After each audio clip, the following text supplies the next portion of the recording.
বলেন এখনো আসেনি, রাসূল বসে আছেন। সাহাবায়ে কেরাম মনে করলেন নিজের বিবাহ রাখতেন না। রাসূল সাল্লাল্লাহু আলাইহি ওয়াসাল্লাম বললেন তো বলেন হুমায়রা তুমি বলো। শুরু থেকে শেষ পর্যন্ত সব বলে দিলেন। আরো আসতে দেন সুবহানাল্লাহ। ওনার পরে উম্মতের মধ্যে সবচেয়ে বড় ব্রেনি ছিলেন ইমাম বুখারী। বয়সে শ্রেষ্ঠ মুফতি, 11 বছর বয়সে তিনি বুখারীর লেখক। তাদের কাছে 1.5 বছর হাদিস শুনলেন। কয় বছর? 1.5 বছর। নিয়ে যায়। এইজন্য মা আয়েশার কোনো সন্তান হয় নাই। মা আয়েশা ছিলেন সাহাবীদের মধ্যে সবচেয়ে বড় জ্ঞানী। যখনই কোনো ব্যাপার নিয়ে তাদের মধ্যে কোনো ফয়সালা হতো না, সবাই আসতেন কার কাছে? মা আয়েশার কাছে আসতেন। ফরায়েজের করেছেন আমাদের শ্রমিক ভাইয়েরা। কাপাসিয়া থেকে অনেক মেহমান আমরা পেয়েছি এখানে। ইনফ্যাক্ট 5ই আগস্টের পরে প্রথম প্রোগ্রাম আমি করি আপনাদের এই কাপাসিয়াতে, গাজীপুরে। সেখানে রিয়াদুল হান্নান, ব্রিগেডিয়ার জেনারেল হান্নান রাহিমাহুল্লাহর যোগ্য সন্তান তিনি ছিলেন সেখানে। আমরা একই সাথে সেখানে প্রোগ্রাম করেছি। সেখানে জামাত বিএনপি একই সাথে প্রোগ্রাম করেছি। আমরা যেন এই ঐক্যকে ধরে রাখতে পারি, আল্লাহ তৌফিক দান করুন।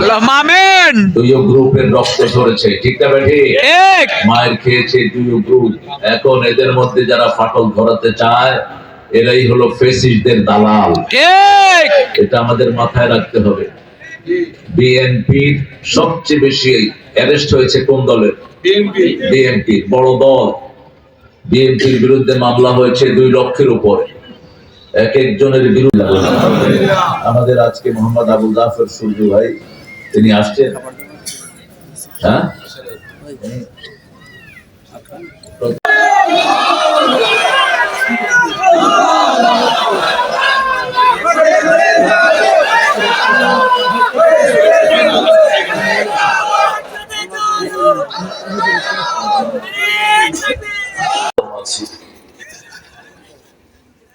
আল্লাহ নাম নিলেও তাদের গায়ে খোলা ধরে দিত।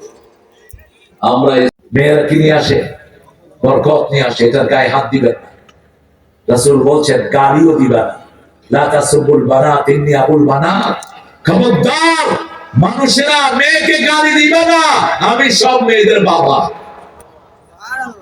মেয়েকে গালি দিলে কার উপর যায়? বাবার উপর চলে যায়। কি সুন্দর ইসমাইল বুখারী, মুহাম্মদ ইবনে ইসমাইল একদিন 2 দিন 3 দিন 1 সপ্তাহ 15 দিন 20 দিন চলে যায় শোনাচ্ছে। ওস্তাদ কেঁদে ফেললেন, কপালে চুমু দিলেন, বাবা তোমাকে রাসূলের হাদিস সংরক্ষণের জন্য আল্লাহ বাছাই করে নিয়েছেন।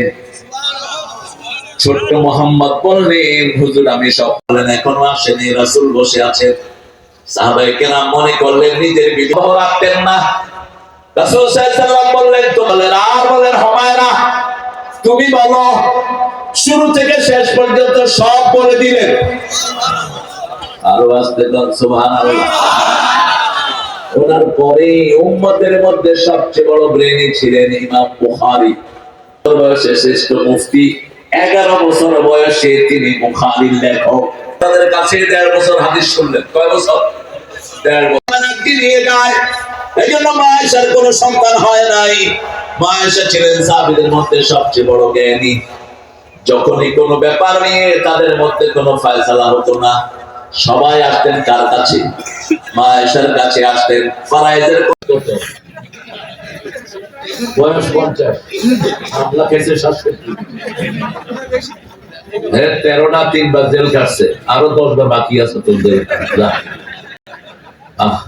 দেখেন শয়তান গুলোর মামলা ছিল বড় বাণিজ্য।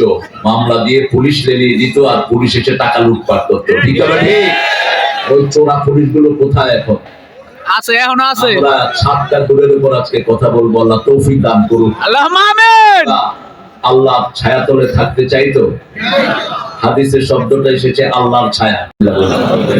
আমাদের আজকে মোহাম্মদ আবু জাফর সুলজু ভাই তিনি আসছেন। হ্যাঁ,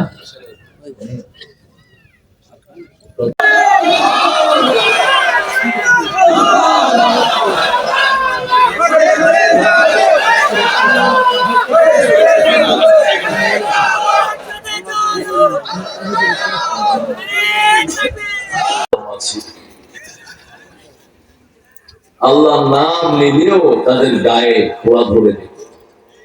আমরা ইসমাইল বুখারী মুহাম্মদ ইবনে ইসমাইল একদিন, 2 দিন, 3 দিন, 1 সপ্তাহ, 15 দিন, 20 দিন চলে যায় শোনাচ্ছি।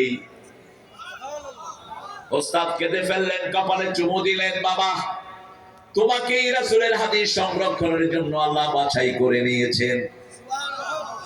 ছোট্ট মোহাম্মদ বললেন, হুজুর আমি সব। ওস্তাদ জিজ্ঞেস করলেন, ইমাম মুহাম্মদ কি নাম ছিল? মুহাম্মদ ইবনে ইসমাইল, মুহাম্মদ ইবনে ইসমাইল বুখারী। বলছে আমি কাগজ নেই, কারণ আপনি যা পড়াইছেন একটাও ভুলই নেই। আর কথা বাস্তব হয়েছে কি হয় নাই? আমরা একজনের জন্য আমরা সবাইকে ক্ষমা করি, ঠিক না ঠিক? আপনারা কোরআনের সাথে থাকবেন তো? এদেশে বিসমিল্লাহ প্রতিষ্ঠিত করেছিলেন জিয়া। অনেকেই আমি কমিটির পক্ষ থেকে আপনাদের কাছে ক্ষমা সুন্দর দৃষ্টি আকর্ষণ করছি। আমিন। ইনশাআল্লাহ ইনশাআল্লাহ আগামী বছর আমাদের প্রিয় আব্দুল্লাহ আল মামুন এবং সাংবাদিক ভাইরা জয়েন্ট ভেঞ্চারে করবে। ইসমাইল বুখারী, কারণ আপনি যা পড়াইছেন একটাও ভুলই নেই। এখন তো সুবহানাল্লাহ কইতে আর ভয় নাই। জোরে বলেন সুবহানাল্লাহ। আওয়ামী লীগের মধ্যে যেগুলো ভুল হয় এগুলো এই জন্য গত 5ই আগস্টের আন্দোলনে বহু আওয়ামী লীগ আছে না নাই? লুটপাট যারা করেছে তারা ছাড়া বাকি সব আমাদের সাথে, ঠিক না ঠিক? যারা কোরআনকে ভালোবাসে তারা আমাদের সাথে, ঠিক না ঠিক?